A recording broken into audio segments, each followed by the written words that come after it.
طيب بسم الله. السلام عليكم ورحمة الله وبركاته.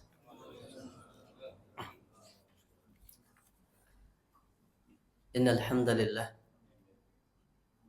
نحمده ونستعينه ونستغفره ونعوذ بالله من شرور أنفسنا وسيئات أعمالنا. من يهده الله فلا مضل له ومن يضلل فلا هادي له.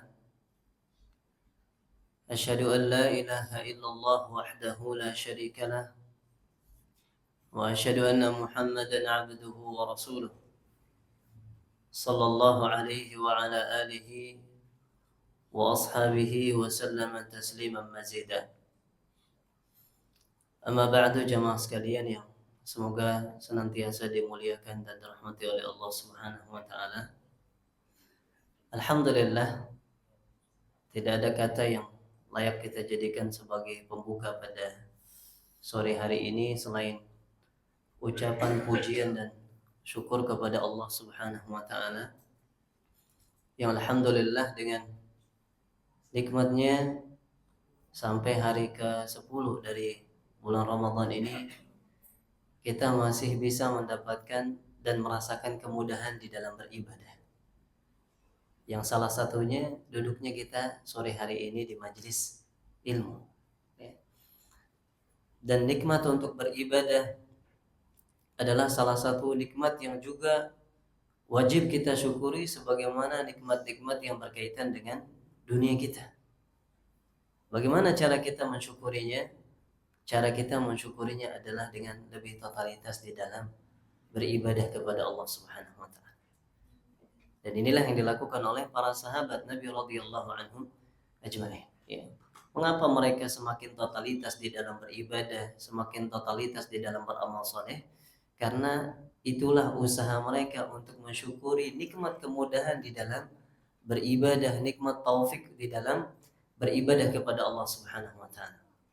Ya, apalagi ya kita di bulan yang mulia, ya maka kita berharap dengan duduknya kita di majelis ilmu pada sore hari ini, ya meskipun temanya bukan tema Ramadan, ya temanya fikih secara umum, ya tetapi semoga keberkahan di majelis ilmu, kebaikan-kebaikan yang ada di majelis ilmu menjadi sebab dimudahkannya kita mendapatkan kebaikan di bulan yang mulia ini. Ya, karena kebaikan pasti akan mengajak kebaikan yang lainnya. Ya, sebagaimana sering kita dengar perkataan para ulama, min jazail hasanati al hasanatu ba'daha. Ya, di antara balasan kebaikan itu adalah dimudahkannya seseorang melakukan kebaikan setelahnya.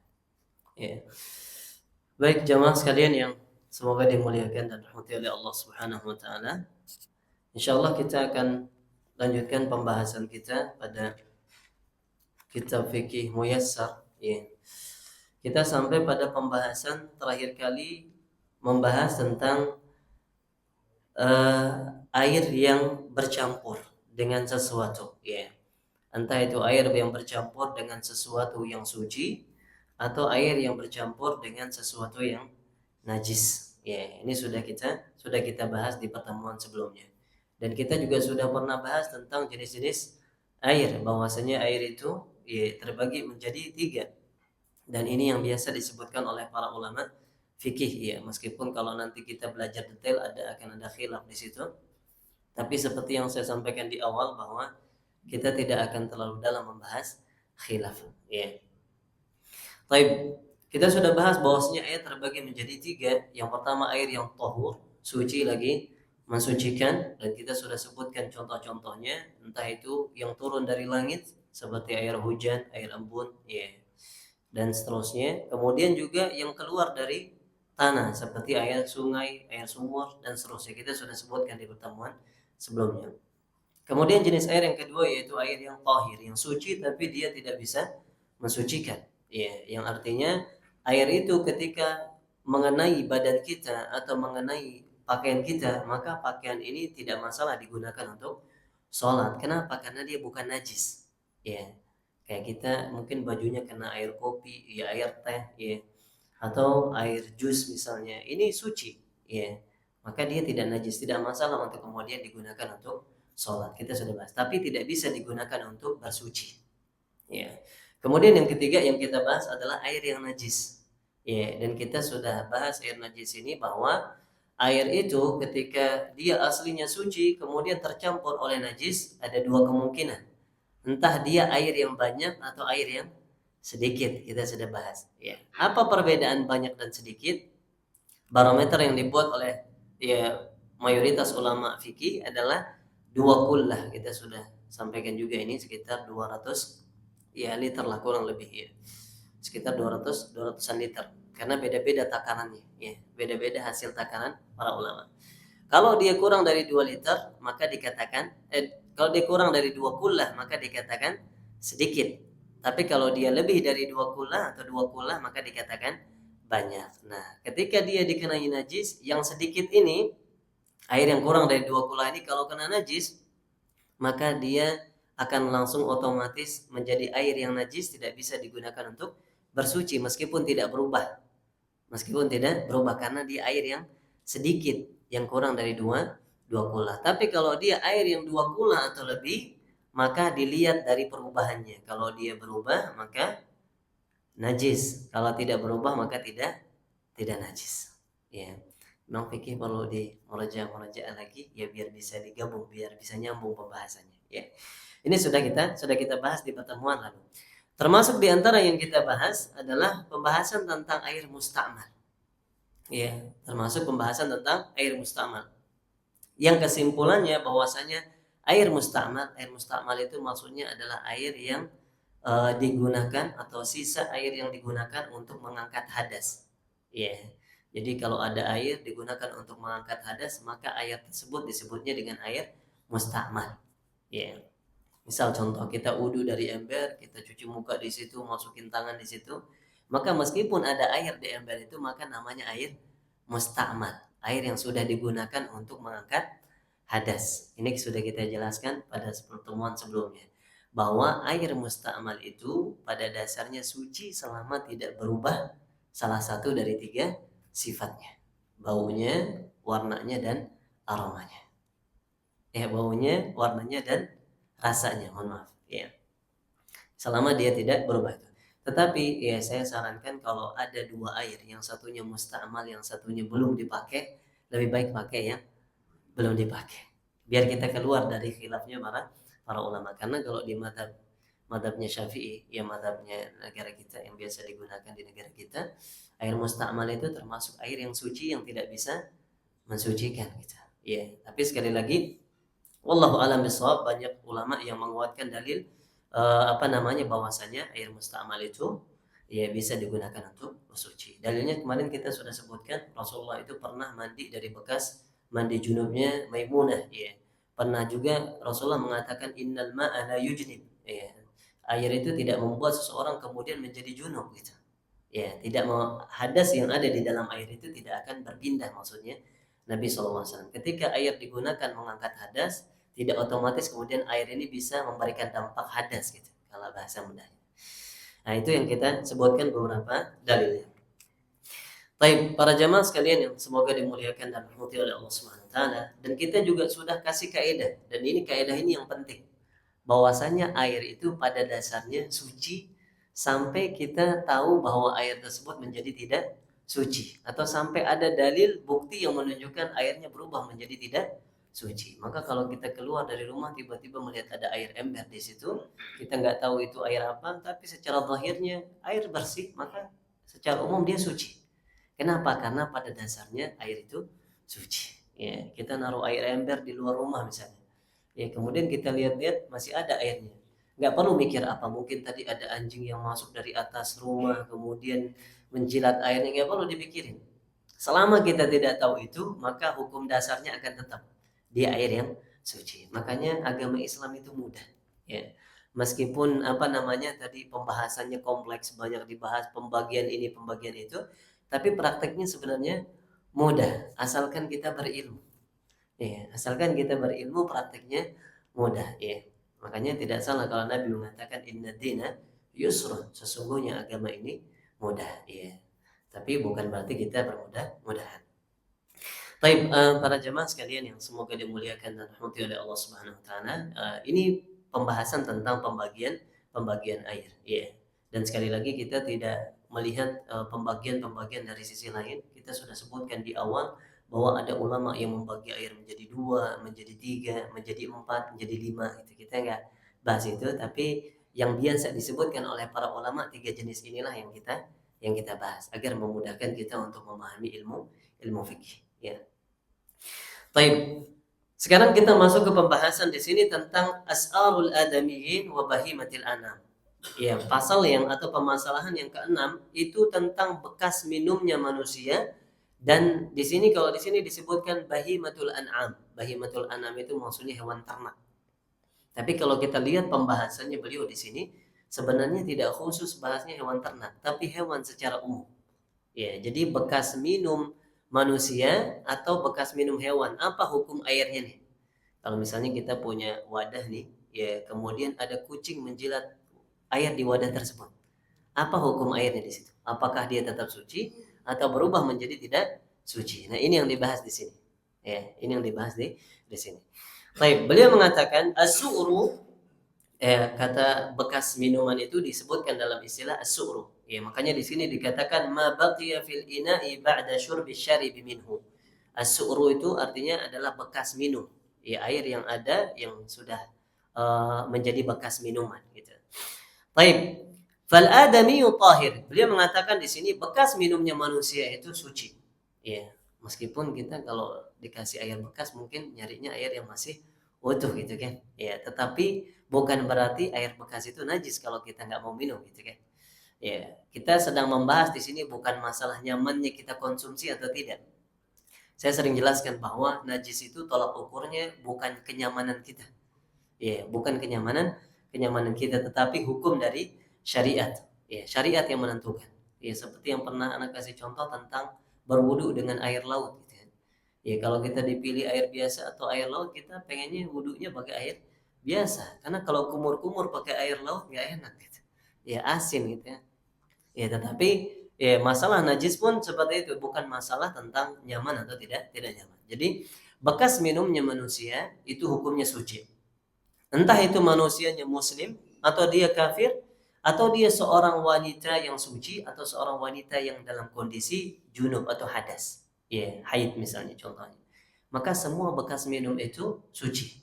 Ya, dia bukan sesuatu yang najis. Ya, kalau ada gelas habis diminum sama ya anak kita misalnya atau istri, ya maka bekas minuman ini masih dianggap suci. Makanya Rasulullah dalam riwayat pernah dikatakan Rasulullah minum dari bekas minumnya Aisyah radhiyallahu anha. Ya, ini menunjukkan bahwasanya bekas minumnya manusia itu suci. Ya. Dan Nabi SAW juga pernah mengatakan al-mu'min la yanjus. Seorang mukmin itu tidak najis. Ya. Makanya kalau ada kata-kata kayak anak-anak muda najis itu ini enggak sesuai sama hadis Nabi. Seorang mukmin itu tidak najis. Ya. Bahkan seorang mukmin itu tahirun hayyan wa mayyitan kata para ulama. Suci dia dalam kondisi hidup atau mati dia suci. Ya, dan kita tidak menemukan ada agama yang begitu menghormati ya jasad seseorang itu melainkan agama Islam. Ya, bahkan ketika jasad kita sudah kehilangan rohnya, ya, suatu saat nanti ya, Islam tetap mengajarkan agar seseorang berbuat baik kepada jasad tersebut. Luar biasanya agama Islam. Ya. Baik, kemudian beliau mengatakan, tadi beliau sudah menjelaskan tentang bekas minumnya manusia, suci. Sekarang beliau akan mulai menjelaskan bekas minumnya hewan. Dan kita perhatikan beliau akan membagi di sini. Bagian pertama, hewan dalam kategori hewan-hewan yang dagingnya boleh dikonsumsi. Contohnya misalnya sapi, ya. Sapi, kemudian kambing, ya. Unta kalau ada, kalau di sini nggak ada unta ya.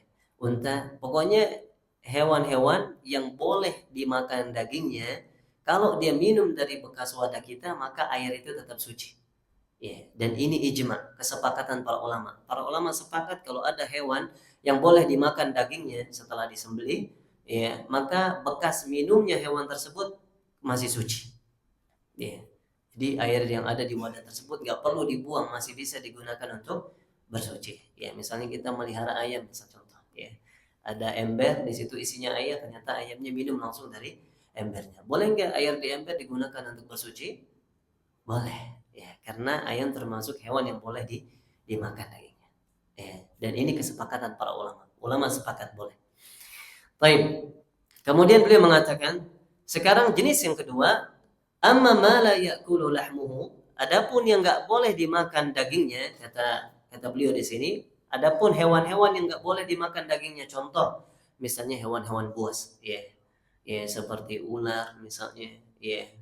Kemudian hewan-hewan buas lainnya intinya, dan banyak hewan buas kan. Nah, itu kata para ulama, maka ada syaratnya. Dia akan suci bekas minumnya dengan syarat air tersebut tidak berubah salah satu dari tiga sifatnya. Ya, yang sering kita sebutkan tentang sifat air yang najis. Yang sahih memang ada khilaf di situ. Memang ada khilaf tentang bekas minum hewan-hewan yang tidak boleh dimakan dagingnya seperti ular tadi. Tetapi yang sahih, ya, selama tidak berubah warnanya maka boleh digunakan untuk bersuci. Kenapa? Karena memang dasar air itu suci dan dia tidak boleh berubah jadi najis kecuali ada dalil yang kuat dan bukti yang kuat menunjukkan dia najis. Apalagi ada hadis Nabi Shallallahu Alaihi Wasallam yang dengan jelas menyebutkan tentang hal ini. Misalnya seperti kucing tadi kita sudah singgung. Ya.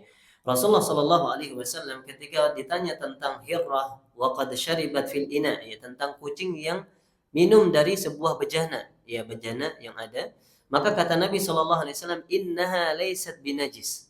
Sesungguhnya dia tidak najis. Ya, padahal kucing kan nggak bisa dimakan dagingnya. Ya, meskipun dia bukan hewan buas, tapi bukan termasuk hewan yang boleh dimakan dagingnya. Gitu. Maka kata Nabi, innaha laysat binajis. Ya, bekas minumnya kucing ini tidak najis kata Nabi. Kenapa? Innaha minat tawafina alaikum tawafat. Kenapa? Karena dia termasuk hewan-hewan yang sering keliling di rumah-rumah kita nih. Kayak selain kucing misalnya kayak tikus mungkin, ya. Pokoknya hewan-hewan kata para ulama, hewan-hewan seperti kucing yang lebih kecil dari kucing yang biasa berada di rumah-rumah hukumnya sama dengan kucing. Kalau dia minum dari wadah bejana maka bekas minumnya tersebut masih suci. Ya, masih suci. Tapi syaratnya apa? Selama tidak berubah warna, bau dan rasanya yang menunjukkan dia najis. Ya, seperti itu ya. Dan insya Allah kalau cuman sekedar minum dari air minum biasanya hewan-hewan seperti kucing nggak akan berubah, ya. Kecuali kalau dia buang air kecil di air tersebut mungkin akan berubah gitu. Ya. Baik. Beliau kemudian mengatakan di sini alasannya kenapa, salah satunya di antara hikmah dari syariat, wali annahu yashuqqu at-taharruzu minha fil ghalib. Kenapa? Karena sulit untuk menghindarinya. Ya, kita sulit untuk ngejaga rumah kita ini nggak kemasukan kucing-kucing gitu. Ya, sulit juga menjaga bejana atau ember, barangkali kita lupa nutup embernya misalnya. Dan syariat memperhatikan ini. Hal-hal yang sifatnya sulit untuk dihindari, biasanya disitulah kemudian syariat memberikan keringanan. Makanya di antara kaidah yang sering disampaikan oleh para ulama fikih itu, al-amru idza taqa ittasa. Ya, sebuah urusan atau sebuah permasalahan kalau dia sempit permasalahannya, kondisinya, maka syariat akan longgar di situ. Ya, syariat akan memberikan kelonggaran. Salah satu contohnya ini. Kenapa sempit, sulit di sini? Sulit untuk menghindar, maka syariat lebih lapang di situ, memberikan kelonggaran. Ya. Makanya salah satu contoh lain, misalnya beberapa najis ada yang dimaafkan kenajisannya. Contoh, misalnya qatratun minad dam. Ya, satu tetes darah. Satu tetes darah kena baju, najis nggak bajunya? Kata para ulama, nggak najis. Di antara najis yang dimaafkan. Kenapa? Karena sulit untuk menghindari hal-hal seperti itu. Ya. Jadi intinya syariat itu mudah, ia memberikan kemudahan. Ketika ada kondisi-kondisi sulit, biasanya syariat apa? Syariat memberikan kelonggaran di situ. Ya. Disitulah para ulama menyebutkan tentang kaidah yang kita sebutkan tadi. Ya. Baik. Kemudian yang selanjutnya tentang amma su'rul kalbi fa innahu najis. Ya, adapun yang ketiga, jenis yang ketiga, tadi kita jenis pertamanya hewan yang boleh dimakan dagingnya, maka ulama sepakat bekas minumnya suci. Yang kedua, hewan-hewan yang tidak boleh dimakan dagingnya, maka para ulama mengatakan yang sahih hukum bekas minumnya suci selama tidak berubah. Ya. Kemudian yang ketiga sekarang ini tentang bekas minumnya anjing dan juga khinzir, babi. Maka di sini para ulama sepakat bekas minumnya ya najis. Ya, bekas minumnya najis meskipun dia tidak merubah airnya. Meskipun tidak merubah airnya. Kenapa? Karena najis air liur anjing itu termasuk najis yang berat di dalam syariat. Makanya Rasulullah mengkhususkan penyebutan anjing yang meskipun tidak secara khusus menyebutkan tentang babi di dalam hadisnya. Ya, Rasulullah menyebutkan secara khusus bahwasanya kalau anjing itu menjilat sebuah wadah atau bejana, maka kata Nabi SAW cara mensucikannya dengan dibasuh sebanyak 7 kali. Salah satunya dengan tanah. Ya, ulahun nabi turab. Salah satunya dengan tanah. Entah itu di awalnya atau di akhirnya. Ada dua redaksi hadisnya. Ya, karena najisnya berat gitu. Begitu juga khinzir. Kenapa dikatakan khinzir? Beliau mengatakan di sini karena khinzir itu juga sama mirip dengan anjing. Allah sebutkan dia secara khusus di dalam Al-Qur'an fa innahu rijsun. Ya, karena babi ini termasuk rijis. Rijis itu najis. Ya. Makanya para ulama kemudian banyak yang menyebutkan bahwasanya anjing dan babi ini termasuk hewan yang najisnya najis yang berat. Ya, maka di situ ya air bekas minumnya ya maka sudah najis, tidak boleh digunakan untuk bersuci. Ya. Maka kita perlu hati-hati ya. Kalau mungkin kita tinggal di lingkungan punya tetangga-tetangga yang banyak memelihara anjing, ya maka hati-hati dengan wadah-wadah yang biasa kita gunakan gitu. Ya. Bentuk kehati-hatian. Baik, wallahu taala alam bisawab. Ya. Para jamaah sekalian yang semoga dimuliakan dan dirahmati oleh Allah Subhanahu wa taala, itu pembahasan tentang air. Ya. Berikutnya di bab yang kedua, ya. Di bab yang kedua beliau di sini membahas tentang al-aniyah, bejana. Ya. Dan ini memang kebiasaan ulama fikih membahas tentang bejana. Baik, bejana yang dimaksud di sini apa? Bejana yang dimaksud di sini adalah wadah yang digunakan untuk menampung air atau selain air. Makanya dikatakan di sini al-aw'iyatul lati yuhfadhu fiha al-ma'u wa ghairuhu. Ya, wadah yang bisa digunakan menyimpan air atau selain air, bisa jadi makanan, ya, bisa jadi menyimpan hal-hal yang lain. Ya, ini disebut dengan ina atau jamaknya di dalam bahasa Arab itu aniyah, bejana, ya.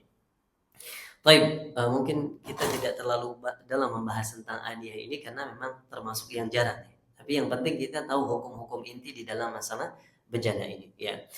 Yang pertama, di antara yang beliau katakan di sini al-aslu fiha al-ibahah. Hukum untuk menggunakan bejana, ya, dan membuat bejana secara umum itu mubah. Ini yang sudah kita katakan di awal bahwa membuat sesuatu dan menggunakan sesuatu pada dasarnya itu hukumnya mubah. Ya. Dalilnya apa? Keumuman karunia Allah Subhanahu wa taala kepada kita manusia yang Allah ciptakan bumi ini untuk kita. Ya. Makanya Allah sebutkan di dalam Al-Qur'an, "Huwallazi khalaqa lakum ma fil ardi jami'a." Dialah Allah yang menciptakan untuk kalian semua yang ada di bumi. Makanya pada dasarnya makanan, kata para ulama, makanan, baju, pakaian, apa yang kita gunakan di muka bumi ini dasar hukumnya adalah boleh sampai ada dalil yang menunjukkan dia tidak boleh. Ya. Makanya kaidah-kaidah ini yang penting untuk kita pahami. Jadi jangan sampai ada orang bertanya apa hukumnya boleh kita menggunakan baju koko warna ini. Salah, harusnya yang ditanya apa dalilnya nggak boleh pakai baju itu. Kenapa? Karena dasarnya memang boleh. Gitu. Berbeda dengan ibadah. Kalau ibadah dasarnya ibadah itu nggak boleh sampai ada dalil yang memerintahkan kita untuk beribadah. Ya. Nah, memahami kaidah-kaidah seperti ini akan memudahkan kita untuk ya nanti menentukan hukum ketika bertemu dengan sesuatu yang mungkin nggak disebutkan oleh ulama-ulama fikih karena mungkin ada hal-hal yang baru ya nggak disebutkan tapi kita bisa berhukum dengan kaidah-kaidah tadi ya. Baik, kemudian kita lanjut. Yang pertama pembahasan tentang menggunakan bejana yang berasal dari emas dan perak wa ghairihima fi thahara dan yang selainnya di dalam bersuci. Di sini saya akan sedikit revisi nanti pembahasan ya.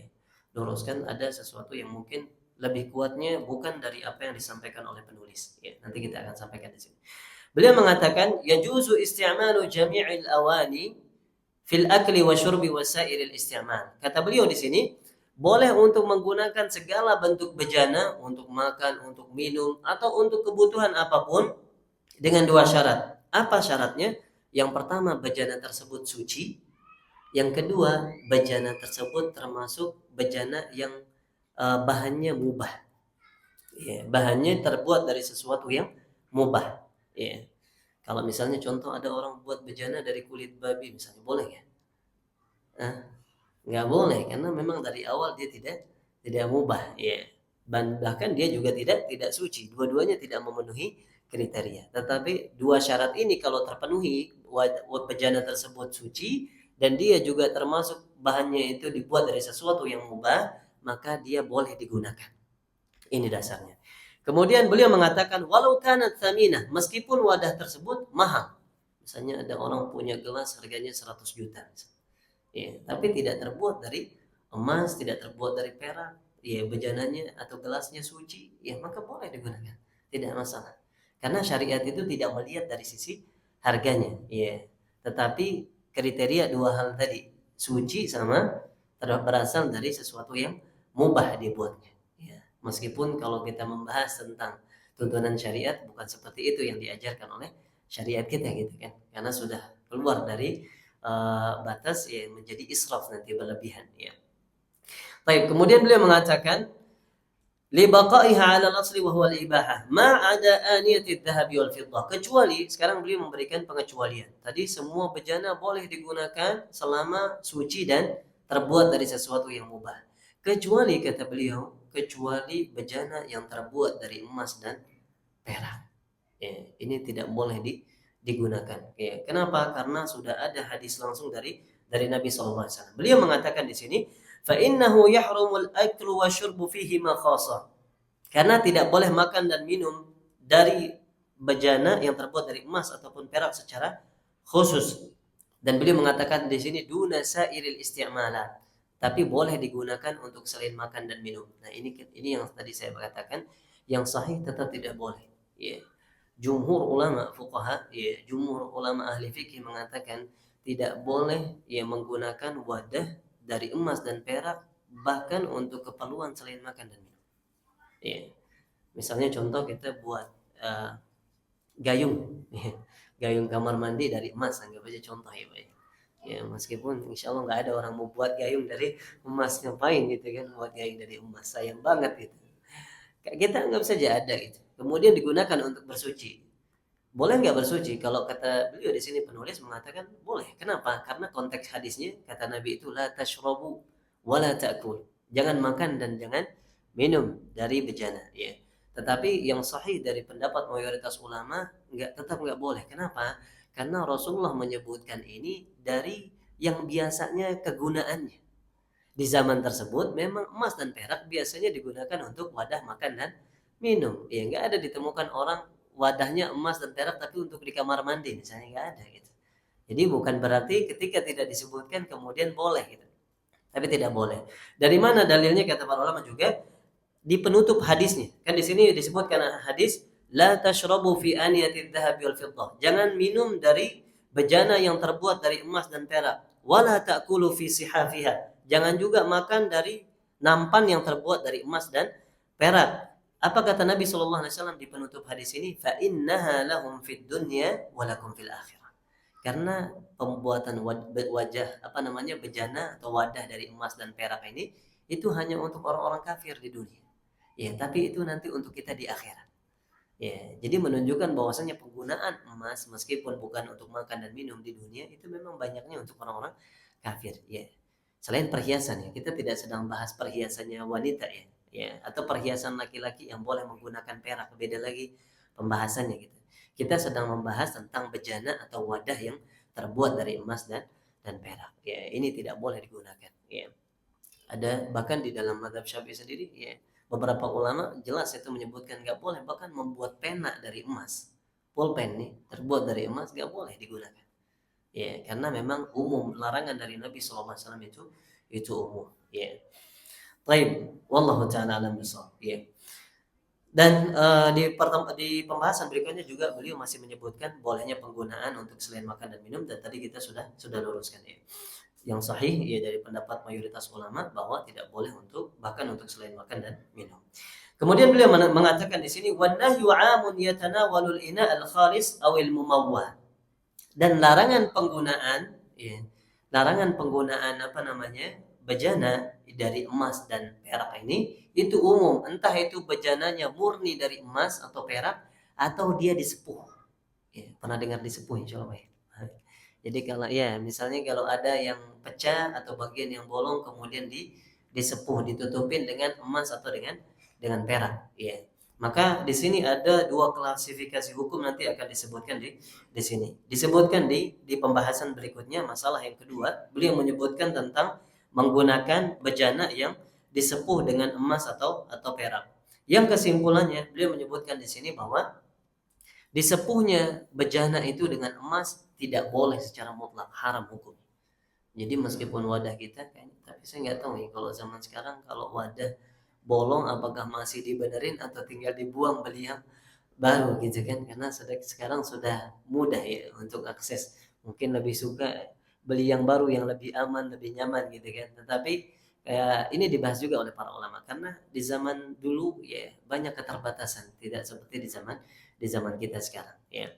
Maka menyepuh bejana dengan emas sedikit ataupun banyak hukumnya haram secara mutlak.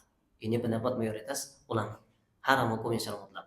Tetapi menyepuhnya dengan perak, ya, menyepuhnya dengan perak maka ada pengecualian. Dibolehkan dengan dua syarat. Syaratnya apa? Kadarnya itu sedikit, kecil, ya. Dari mana kita tahu kecil atau banyaknya? Ulama fikih mengatakan kembali kepada urf.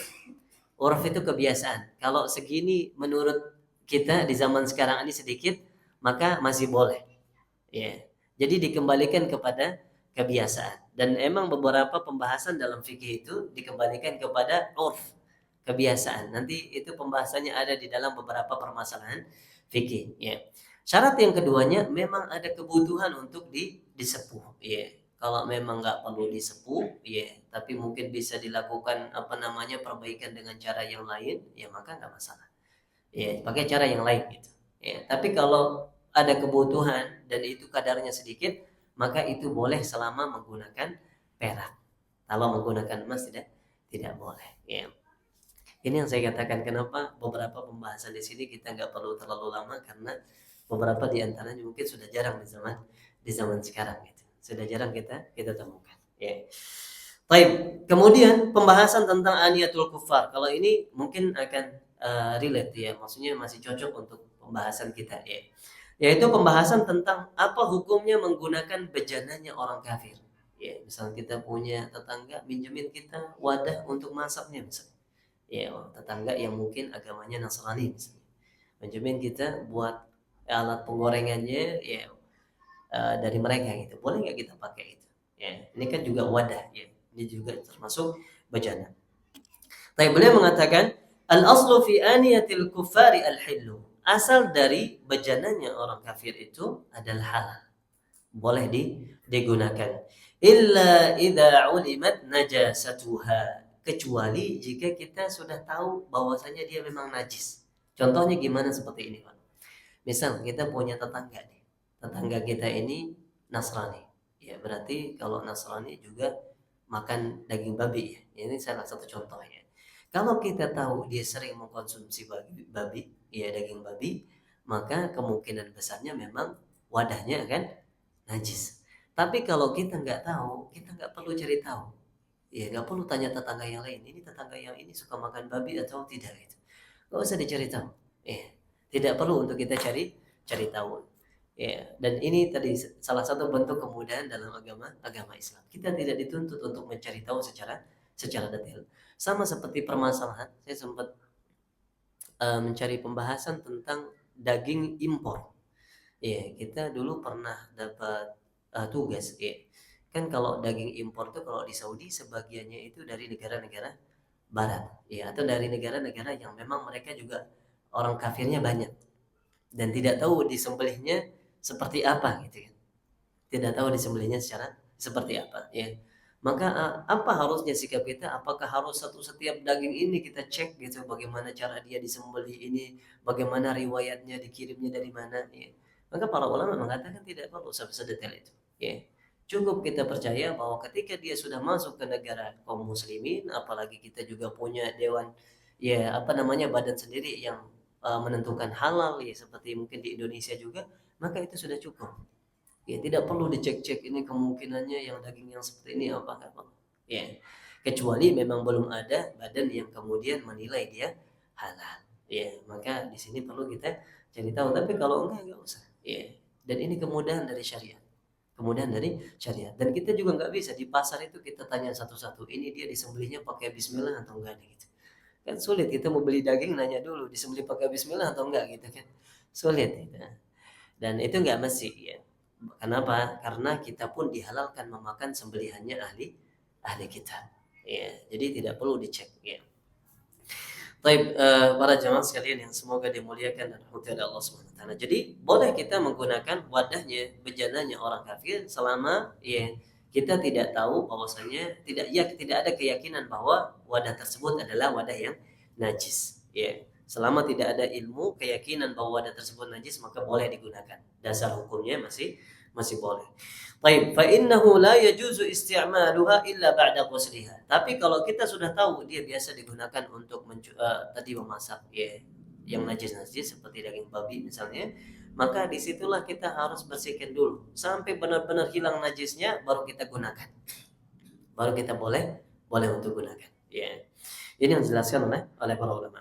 Di antara dalil yang disebutkan di sini adalah dalil dari Abu Tha'labah Al-Khushani. Dia mengatakan ya bahwasanya dia bertemu dengan Rasulullah kemudian mengatakan, wahai Rasulullah, kita sempat berada di daerahnya ahli kitab. Ya, karena para sahabat kan juga berperang kemudian ke sana kemari. Jadi terkadang mereka berada di wilayahnya ahli kitab. Sehingga bejana yang ada di situ ya rata-rata bejananya ahli kitab. Ya, termasuk ketika menaklukkan misalnya mendapatkan ghanimah perang misalnya. Ya, mendapatkan ghanimah kan dalam arti itu punyanya orang-orang kafir ya. Maka ini juga menjadi pertanyaan para sahabat. Mereka mengatakan, ya, afana'kulu fi aniyatihim? Bolehkah kami makan dari bejana-bejananya mereka? Maka kata Nabi sallallahu alaihi wasallam, la ta'kulu fiha illa alla tajidu ghairaha faghsiluha thumma kulu fiha. Kata Nabi sallallahu alaihi wasallam, jangan makan darinya ya kecuali engkau enggak dapat yang lain. Kalau enggak ada yang lain baru boleh dipakai, tapi itu pun harus dibersihkan. Ini dalil yang menunjukkan bahwasanya ketika seseorang yakin bahwa wadah tersebut sering digunakan untuk memasak daging-daging yang ya tidak boleh seperti daging babi, daging hewan-hewan buas digunakan di situ, maka ini baru harus disucikan dulu. Ya. Kalau tidak maka hukumnya dasarnya boleh. Mana dalilnya? Mana dalilnya kalau misalnya kita tidak tahu najisnya boleh digunakan? Dalilnya apa yang boleh sebutkan selanjutnya di sini? Bahwasanya Nabi Shallallahu Alaihi Wasallam pernah berwudu dari wadah air yang dimiliki oleh salah seorang wanita yang musyrikah. Ya, ada wanita yang masih kafir, ya, itu punya wadah bejana, ya, isinya air. Rasulullah pernah berwudu dari wadah tersebut. Ya, Rasulullah nggak suruh cuci dulu, baru kemudian kita gunakan untuk berwudu. Ya, kenapa? Karena Rasulullah tidak tahu menahu apakah digunakan untuk najis atau tidak. Ya. Tapi tadi kalau kita tahu itu najis maka harus disucikan. Ya. Jadi ini penggabungan dua hadis. Hadis yang tadi kita sebutkan perintah Rasulullah untuk nggak boleh pakai bejananya orang kafir kecuali kalau nggak dapat yang lain atau setelah disucikan kata Nabi tadi kan. Ya, tentang hadis tadi Abu Sa'labah. Hadis yang keduanya Rasulullah berwudu dari bejananya atau wadah yang dimiliki oleh seorang wanita yang musyrikah tanpa dicuci terlebih dahulu. Makanya di sini para ulama menggabungkan dua hadis ini. Ya, kesimpulannya apa tadi yang kita sampaikan? Boleh digunakan selama kita tidak tahu, tidak yakin ada najis di situ. Kalau kita tahu digunakan untuk najis, maka wajib dibersihkan dulu baru boleh digunakan. Itu kesimpulannya. Ya, itu kesimpulan dari dua hadisnya. Ya. Baik, para jemaah sekalian yang semoga dimuliakan dan dirahmati oleh Allah Subhanahu wa taala. Ya. Di sini beliau menyebutkan dalil lain lagi bahwa Rasulullah juga pernah makan dari suguhan salah seorang anak Yahudi ya, yang menyuguhkan Nabi roti gandum yang disertai dengan minyak yang sudah berubah baunya. Ya, ada bejana di situ. Kemudian isinya adalah makanan dikasih untuk Rasulullah. Rasulullah makan dari situ. Ya, Rasulullah nggak suruh sucikan dulu baru kemudian makan, atau Rasulullah nggak buang makanannya karena makanannya najis dari wadah yang najis gitu, enggak. Tetapi Rasulullah ya makan itu.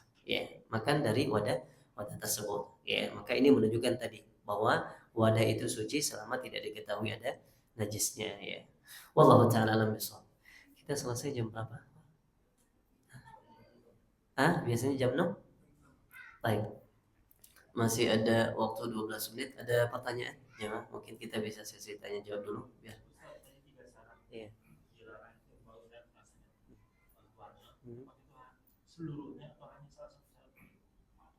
Baik. Sebenarnya salah satunya. Tetapi para ulama menjelaskan biasanya kalau dua di antaranya sudah ada, kemungkinan yang ketiganya juga ada. Atau satu di antaranya ada, besar kemungkinan yang lain juga ada. Misal contoh nih, Pak. Kalau warnanya berubah, besar kemungkinan aromanya meskipun sedikit akan ada perubahan kata para ulama. Meskipun tidak mesti, ya. Tetapi kesimpulan intinya salah satu saja yang berubah maka itu sudah najis. Karena hadisnya itu menggunakan kata au. Ya, launuhu au rihuhu au ta'muhu. Berubahnya warna atau ya rasa atau ya apa namanya bau. Kalau dia menggunakan dan mungkin akan nyambung tiga-tiganya harus. Tapi di sini dia menggunakan kata au artinya atau. Jadi salah satu saja cukup untuk menjadikan itu najis. Ya. Wallahu taala alam bissawab. Tapi harus diketahui juga di sini perubahan itu harus perubahan ke arah najis ya. Kalau berubahnya warnanya itu karena sesuatu yang suci, maka berarti bukan najis seperti air biasa yang kemudian terjatuh ke dalamnya air teh misalnya. Ini kan berubah warna juga. Cuman yang berubah warnanya bukan sesuatu yang najis. Yang kita bahas di sini perubahan karena sesuatu yang najis. Ya. Wallahu taala. Silakan. Ya. Hmm.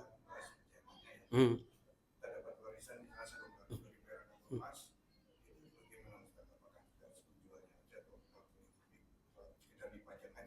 Masya Allah, barakallahu fiik. Tapi para ulama itu menjelaskan ketika sesuatu itu la yajuzu isti'maluhu, fala yajuzu ittikhaduhu. Atau fala yajuzu iqtina'uhu. Maksudnya apa? Kalau sesuatu itu nggak boleh dipakai, berarti sebenarnya nggak boleh dibuat. Ya, sesuatu kalau nggak boleh dipakai, berarti sebenarnya nggak boleh dibuat. Contoh tadi nggak boleh kita pakai bejana dari emas. Berarti sebenarnya hukum dasarnya juga nggak boleh dibuat harusnya gitu. Ya.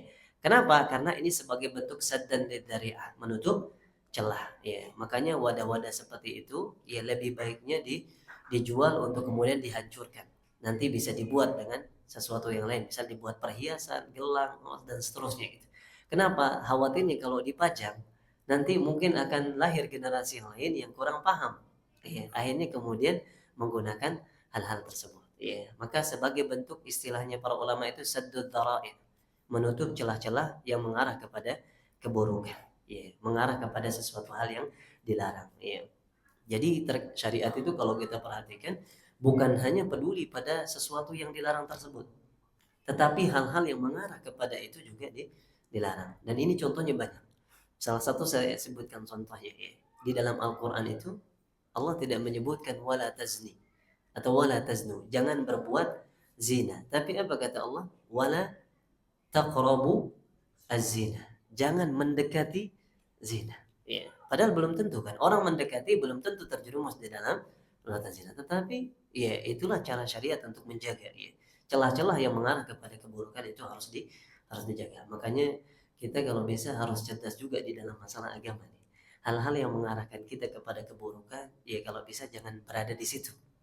Makanya kenapa perkara syubhat itu harus dihindari?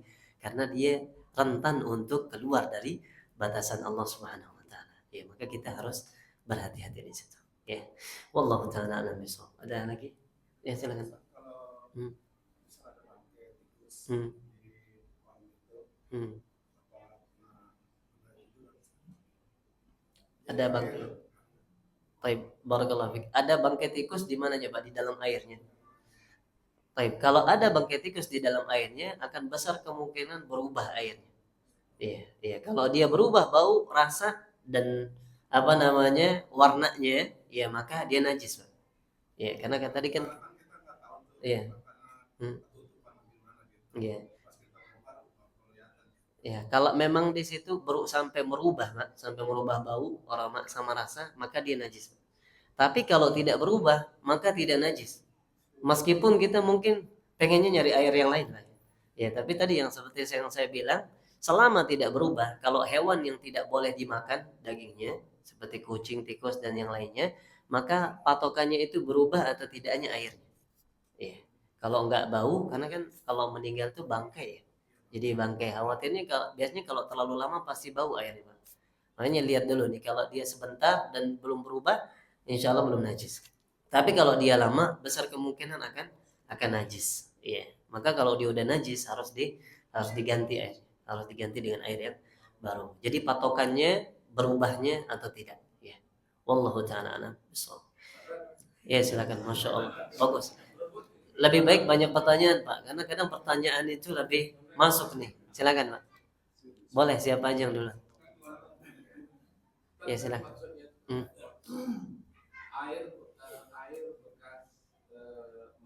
Hmm. Hmm.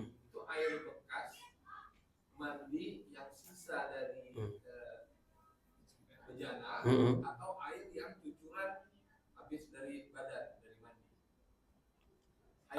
Ya. Hmm. Taib, taib, barakallahu fiik. Ya. Taib, dua-duanya ada dalilnya. Yang pertama, dari bejana itu Rasulullah pernah mandi dalam satu ina. Ya, dalam hadis yang sahih Aisyah menuturkan beliau pernah mandi junub dalam kondisi junub ini dalam satu bejana sekaligus berdua Rasulullah sama Aisyah. Ya, maka ini dalil juga menunjukkan bahwa tidak tertransfer hadasnya. Ya, itu yang pertama. Yang kedua, yang dimaksud juga dalam hadis itu dengan sisa mandi adalah sisa yang di cipratan-cipratan airnya. Jadi kan kalau kita mandi pasti ada cipratan ke ember-embernya, nah itu. Ya, itu juga termasuk. Makanya dua-duanya termasuk. Entah itu yang di dalamnya setelah digunakan untuk mandi atau yang cipratannya, dua-duanya masuk. Inilah yang dimaksud dengan musta'mal, air yang digunakan. Maka selama tidak berubah aromanya, ya, kemudian warnanya dan rasanya, dia tidak najis. Ini pendapat yang kuat ya. Wallahu taala alam bishawab. Ya. Ya. Hmm. Hmm. Hmm. Hmm. Hmm.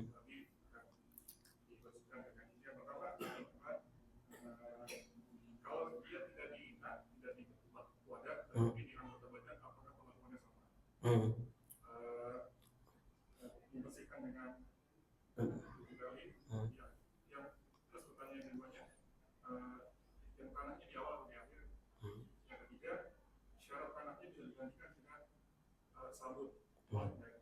Baik, masya Allah, barakallahu fiik. Ya. Baik, memang di situ disebutkan secara khusus ina ya, wadah ya, bejana ya. Tetapi hukumnya itu berlaku untuk semua. Berlakunya untuk bahkan yang selain ina. Ya, badan kita ataupun baju kita, pakaian kita, kalau kena air liurnya anjing, maka juga disucikannya sama. 7 kali basuhan. Ya, kalau dalam hadis itu tadi saya sebutkan ada dua redaksi. Redaksi pertamanya itu ulahunna biturab. Ulahunna biturab artinya awalnya itu pakai tanah. Jadi tanah dulu baru kemudian dibasuh sebanyak 7 kali atau 6 kali sisanya. Ya. Kemudian yang kedua, redaksi kedua, hadisnya mengatakan ukhrahunna biturab. Dua-duanya hadis sahih. Ya, dua-dua redaksi atau riwayat ini sahih. Salah satunya dengan tanah. Makanya para ulama longgar di situ. Kita mau taruh tanahnya di awal atau mau taruh di akhir tidak masalah. Yang penting nanti ujungnya dibersihin tanahnya. Ya, paham insyaallah maksudnya Pak ya? Jangan sampai tanahnya ditaruh di akhir, kemudian dibiarin aja banget tanahnya gitu kan. Ya, tetap nanti dibasuh tanahnya gitu. Ya. Nah, kemudian pertanyaan berikutnya, apakah bisa diganti dengan yang semisalnya? Bisa. Ya, bisa, kata para ulama, bisa diganti dengan zat-zat yang memang bisa mewakili tanah, mensucikan. Ya. Kalau sabun memang bisa mensucikan, membersihkan di situ bakterinya, bisa menggunakan sabun. Jadi dia bukan syarat sehatnya atau syarat-syarat sahnya itu harus menggunakan turab. Tetapi memang di zaman tersebut, di zamannya Nabi SAW, kita tidak temukan ada zat-zat yang seperti itu. Ya, maka tanah adalah salah satu media yang paling bagus untuk bersuci. Makanya kita juga perhatikan, misal contoh nih, kalau sandal kita nginjek misalnya, mohon maaf ya, kotorannya anjing misalnya, itu nggak perlu dicuci sebenarnya. Ya, kalau kita nggak cuci, sebenarnya bisa cukup di tanah, ya, disucikan, bersihkan di tanah, nanti dia akan suci sendiri. Meskipun tadi terlepas dari mungkin kita yang nggak nyaman ya, di bawahnya masih ada kotoran-kotoran. Tetapi suci nggak dengan tanah-tanah yang menginjaknya? Kata para ulama suci. Iya, kenapa? Inilah keistimewaan syariatnya Rasulullah. Allah jadikan tanah itu bisa digunakan untuk bersuci. Makanya kita bisa tayamum dengan tanah gitu. Ya, bisa digunakan untuk bersuci. Tetapi apakah dia syarat untuk bejana-bejana tadi atau badan kita enggak? Makanya kalau di badan silakan dibasuh berkali-kali tapi menggunakan sabun. Dan angka 7 di situ bukan angka yang maksimal. Artinya kalau kita mau 9 kali, 11 kali ya silakan saja. Masih boleh. Ya. Angka minimalnya 7 kali. Tetapi kalau kita mau lebih silakan. Boleh. Ya. Wallahu taala alam bisawab. Ya, silakan. Dua lagi juga boleh, Pak. Ya. Silakan. Sekarang itu kan ada teknologi RO, Hmm. nah itu mereka mengambil air dari hasil orang mandi, Hmm. dan sebagainya, dan proses. Jadi air apakah masih suci? Masya Allah. Barakallahu fiik, Pak. Air filterisasi seperti itu yang difilter, ya. Kalau nggak salah itu dikelompokkan lagi oleh para ulama. Ya. Tapi untuk detailnya mungkin saya akan jawab nggak di sini, Pak ya. Ya nanti semoga ke pertemuan berikutnya. Saya sempat baca tapi saya takut salah. Karena dia dibagi oleh para ulama. Ada yang boleh bisa difilterisasi sehingga kemudian dia menjadi air yang layak untuk digunakan untuk bersuci. Ada juga yang tidak bisa difilterisasi. Meskipun difilter, dia tetap dihukumi sebagai air yang najis. Ya. Untuk detailnya ya afwan wallahu taala alam bisawab. Saya takut salah. Ya. Takut salah ya. Mungkin saya akan jawab di pertemuan berikutnya insyaallah taala. Tetapi secara umum pengelompokannya tadi jadi dua. Enggak semua yang difilter itu langsung menjadi air yang suci. Ya, ada pembagiannya dari para ulama. Ya. Wallahu taala alam bisawab. Silakan Pak. Ya. Ya. Habisin Pak. Nah, itu kan kadarnya ada nggak? Tadi kan hanya sedikit. Nah, sedikit ini ada kadarnya nggak? Prosentasenya berapa? Sekalian aja Pak, silakan Pak. Gak apa-apa, nanti saya jawab itu juga. Iya.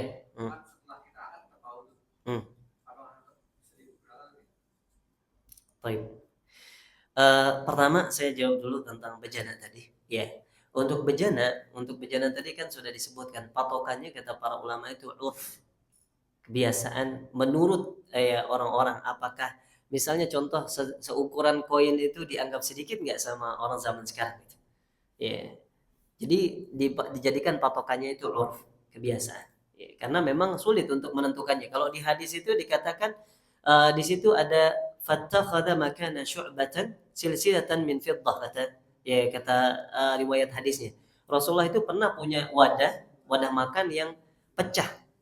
Ada bagian yang bolong. Ya, syu'bah itu potongan bolongan yang enggak terlalu gede. Kemudian disitulah diperekatkan dengan apa namanya perak oleh Rasulullah SAW. Tetapi tidak disebutkan secara spesifik ukuran yang sedikit itu seperti apa. Makanya para ulama mengatakan dikembalikan kepada urf, kebiasaan. Ya, yang penting kita nggak sesuai selera. Udah kelihatan banget gede bolongnya segini, misalnya kita kemudian katakan oh ini sedikit ini. Ya, yang penting tidak sesuai dengan selera. Tetapi lihat pendapat orang lain juga. Ya. Kalau orang juga rata-rata mengatakan itu sedikit, ya maka insya Allah itu memang sedikit. Memang agak berat ya Pak ya. Untuk urf itu berat. Sama seperti misalnya dikatakan masalah safar itu dilihat dari urf ini berat. Orang zaman sekarang sulit untuk menentukan safar itu oh segini ini safar, segini nggak safar gitu. Akhirnya sebagian orang kemudian bermudah-mudahan gitu. Ya. Allah taala alam bisawab. Kemudian tadi masalah apa tadi maaf. Air sumur. Ya. Kalau air sumur, setahu saya air sumur itu mengalir harusnya. Ya, setahu saya air sumur itu mengalir. Ya, maka kalau misalnya air sumurnya bisa bau, ya ini wallahu taala alam bisawab ya. Apakah air sumurnya nggak ngalir atau memang dari jalurnya itu kemudian menjadi sebab dia bau, ya. Ya itu yang saya nggak tahu apa sebabnya. Tetapi yang jelas kalau memang di situ bau bangkai, ya bau bangkai maka dia najis. Ya. Karena hadis itu meskipun air itu banyak, selama dia berubah maka dia akan menjadi najis. Iya. Itu kalau bau bangkai. Kecuali kalau bau selain bau bangkai, ya masih bisa ditebak. Ini mungkin bau sesuatu yang suci, bisa jadi bau daun atau bau apa sesuatu yang suci. Tetapi kalau terlalu jelas bau bangkai, maka sumur ini masih najis. Maka usahakan cari caranya, ya barangkali mungkin dari sumber sumurnya, atau mungkin dari masih ada bangkai-bangkai yang mungkin cukup banyak dan lain sebagainya, mungkin dicari solusinya di situ. Ya, barangkali tukang gali sumur mungkin bisa paham di situ, tukang bor ya. Ya. Yang jelas biasanya sih termasuk kasus yang jarang. Sumur yang kemudian kalau ada bangkai sudah diangkat masih bau bangkai, itu termasuk kasus yang jarang. Kenapa? Karena sumur itu setahu saya ngalir ya. Ya, dan biasanya yang ngalir itu nggak berpengaruh bangkai-bangkai, sama seperti sungai. Sungai itu kan banyak kotorannya ya. Tetapi kotoran di dalam sungai itu tidak mempengaruhi aroma sungainya menjadi bau bau apa yang ada di dalamnya gitu kan. Tapi tetap baunya bau air sungai gitu. Wallahu taala alam bisawab ya. Mana Bang? Cukup insyaallah. Cukup insyaallah ya. Biar ada waktu space untuk berdoa, mumpung ini Ramadan, waktu mustajab untuk berdoa ya. Baik, ya, semoga apa yang kita bahas pada pertemuan hari ini bisa menjadi ilmu yang bermanfaat untuk kita ya.